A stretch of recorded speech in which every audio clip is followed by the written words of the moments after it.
भक्तों, देवी पुराण में 51 शक्ति पीठों का वर्णन किया गया है।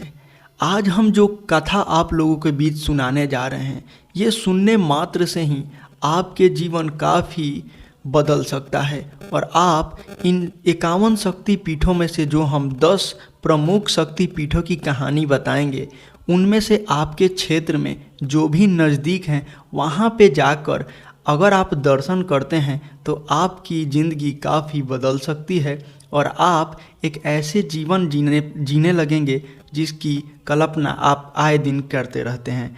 तो भक्तों, आज हम जानेंगे सबसे पहले देवी पुराण में 51 शक्ति पीठों का वर्णन किया गया है उसके बारे में। इन 51 शक्ति पीठों में से कुछ विदेश में भी है। वर्तमान में भारत में 42 शक्तिपीठ हैं, पाकिस्तान में 1, बांग्लादेश में 4, श्रीलंका में 1, तिब्बत में 1 तथा नेपाल में 2 शक्तिपीठ हैं। आज हम इस स्टोरी में आपको बताने जा रहे हैं शक्तिपीठों का निर्माण की कथा और 10 सबसे प्रमुख शक्तिपीठों के बारे में खास बातें। सबसे पहले हम आपको बता दें कैसे बने शक्तिपीठ। देवी माता के 51 शक्तिपीठों के बनने के संदर्भ में पौराणिक कथा प्रचलित है। राजा प्रजापति दक्ष की पुत्री के रूप में माता जगदम्बा ने सती के रूप में जन्म लिया था और भगवान शिव से विवाह किया। एक बार मुनियों के एक समूह में यज्ञ आयोजित किया गया। यज्ञ में सभी देवताओं को बुलाया गया तथा जब राजा दक्ष आए तो सभी लोग खड़े हो गए, लेकिन भगवान शिव खड़े नहीं हुए। भगवान शिव दक्ष के दामाद थे। यह देखकर राजा दक्ष बेहद क्रोधित हुए। अपने इस अपमान का बदला लेने के लिए सती के पिता राजा प्रजापति दक्ष ने यज्ञ का आयोजन किया था। उस यज्ञ में ब्रह्मा, विष्णु, इंद्र और अन्य देवी देवताओं को आमंत्रित किया गया, लेकिन जानबूझकर अपने दामाद भगवान शिव को इस यज्ञ में शामिल होने की निमंत्रण नहीं भेजा। नारद जी से सती को पता चला कि उनके पिता के यहाँ यज्ञ हो रहा है, लेकिन उन्हें निमंत्रित नहीं किया गया है। इसे जानकर वे काफ़ी क्रोधित हो उठी। नारद ने उन्हें सलाह दी कि पिता के यहाँ यज्ञ में जाने के लिए कोई बुलावे की ज़रूरत नहीं होती है। जब सती अपने पिता के घर जाने लगी तब भगवान शिव ने उन्हें समझाया, लेकिन वह नहीं मानी, तो स्वयं जाने से इनकार कर दिए भगवान शिव कि आप जा सकती हैं, मैं नहीं जाऊंगा। शंकर जी के रोकने पर भी जिद करके सती यज्ञ में शामिल होने चली गई। यज्ञ स्थल पर सती ने अपने पिता दक्ष से शंकर जी को आमंत्रित न करने का कारण पूछा और पिता से उग्र विरोध प्रकट किया। इस पर दक्ष भगवान शंकर के विषय में सती के सामने ही अपमानजनक बातें करने लगे।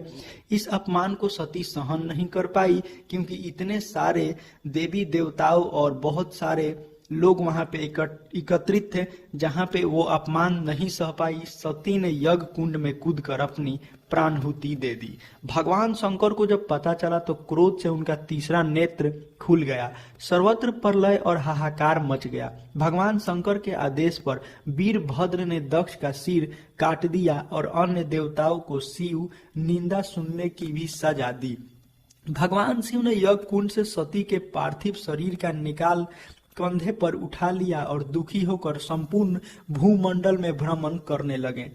भ्रमण करते वक्त विष्णु जी ने देखा कि अब शंकर जी से ये क्या कर देंगे, वे कोई कुछ समझ नहीं पाएगा, तो विष्णु जी ने अपना सुदर्शन चक्र चला दिया और भगवती सती ने अंतरिक्ष में शिव को दर्शन दिए और उनके जहां जहां टुकड़े गिरने शुरू हुए तो सती ने कहा कि जिस जिस स्थान पर उनके शरीर के अंग विभक्त होकर गिरेंगे वहां महाशक्ति पीठ का उदय होगा। इसी प्रकार से कुल 51 शक्ति पीठों का निर्माण हुआ।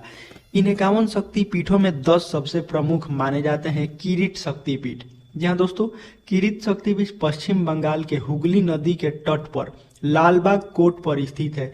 यहाँ सती माता का किरीट यानी शिराभूषण या मुकुट गिरा था। यहाँ की शक्तिपीठ बिमला अथवा भुवनेश्वरी तथा भैरव संवर्त है।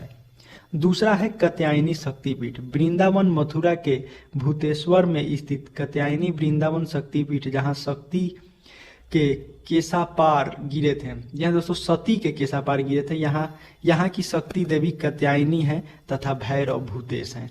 ज्वालामुखी शक्तिपीठ हिमाचल प्रदेश के कांगड़ा में स्थित है। यह शक्तिपीठ जहाँ सती की जीभ गिरी थी यहाँ की शक्ति सीधिदा व भैरव उन्मत्त है। कश्मीर शक्तिपीठ या अमरनाथ शक्तिपीठ भी हम उसे कहते हैं। जम्मू कश्मीर के अमरनाथ में स्थित है यह शक्तिपीठ, जहाँ माता का कंठ गिरा था। यहाँ की शक्तिपीठ महामाया तथा भैरव त्रिसंधेश्वर कहलाती है। मिथिला शक्तिपीठ, इसका निश्चित स्थान अज्ञात है। स्थान को लेकर मंतातर है। 3 स्थानों पर मिथिला शक्तिपीठ को माना जाता है। वह है नेपाल के जनकपुर, बिहार के समस्तीपुर और सहरसा, जहां माता का वाम स्कंद गिरा था। यहाँ की शक्ति उमा या महादेवी तथा भैरव महोदर हैं। कन्याकुमारी शक्तिपीठ, तमिलनाडु के कन्याकुमारी के 3 सागरों हिंद महासागर, अरब सागर तथा बंगाल की खाड़ी में संगम पर स्थित है। कन्यकाश्रम शक्तिपीठ, जहां माता की पीठ गिरी थी। यहाँ की शक्ति सर्वाणी या नारायणी तथा भैरव निमसी या स्थानु माना जाता है। उज्जैनी शक्तिपीठ, मध्य प्रदेश के उज्जैन के पावन शिप्रा के दोनों तटों पर स्थित है। उज्जैनी हरसिद्धि शक्तिपीठ, जहां माता की कोहनी गिरी थी। यहाँ की शक्ति मंगल, चंडिका तथा भैरव मांगल्य कलिकलांबर कहलाती है। प्रयाग शक्तिपीठ, उत्तर प्रदेश के इलाहाबाद में स्थित है।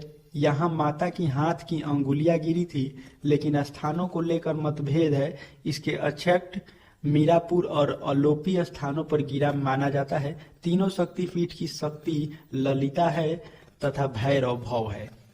कामाख्या शक्तिपीठ, कामगिरी असम गुवाहाटी के कामगिरी पर्वत पर स्थित है। यह शक्तिपीठ जहां माता की योनि गिरी थी।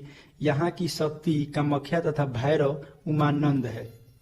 कालीघाट शक्तिपीठ, पश्चिम बंगाल कोलकाता के कालीघाट में काली मंदिर के नाम से प्रसिद्ध है यह शक्तिपीठ, जहां माता के दाहिने पैर के अंगूठे को छोड़ 4 अन्य अंगुलियां गिरी थी।